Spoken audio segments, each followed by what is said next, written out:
Time நான் group 4 officer ஆகணும் அப்படின்ற முடிவே எடுத்துட்டேங்க. சிலபஸை ஓப்பன் பண்ணிட்டேன். ஹிஸ்ட்ரி, ஜியாகிரஃபி, எக்கனாமிக்ஸ்னு சொல்லிட்டு மற்ற எல்லா சிலபஸும் எனக்கு தெரியுது.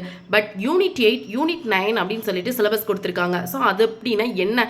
யூனிட் 8ல் நான் என்ன படிக்கிறது, எங்கே படிக்கிறது? ஸ்கூல் புக் படிக்கணும். ஸோ யூனிட் 8ன்றது ஸ்கூல் புக்கே இல்லையே, யூனிட் 9ன்றது இல்லையே அப்படின்னு பார்க்குறீங்களா?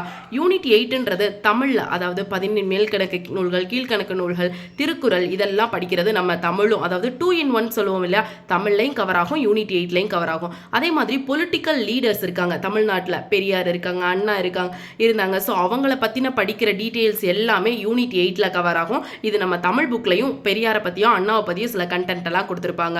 அது மட்டும் இல்லாமல் யூனிட் 9 என்னன்னா டெவலப்மெண்ட் அட்மினிஸ்ட்ரேஷன் இன் தமிழ்நாடுன்னு கொடுத்துருக்காங்க. சீஃப் மினிஸ்டர் என்னென்ன அச்சீவ்மெண்ட்ஸ் கொண்டு வந்தாங்க, அது மட்டும் இல்லாமல் இ கவர்னன்ஸ்லாம் என்ன, எஜுகேஷனில் தமிழ்நாடு எத்தனாவது இடத்துல இருக்கு, செக்ஸ் ரேஷியோவில் எத்தனாவது இடத்துல இருக்குது அப்படின்றத, பாப்புலேஷன் டென்சிட்டி எவ்வளோ இருக்குது, ஸோ அப்படின்னு எக்கனாமிக் சம்மந்தமாகவும் படிக்கிறது யூனிட் 9. ஸோ இதுதான் யூனிட் 8க்கும் யூனிட் 9க்கும் நீங்கள் படிக்க வேண்டியது.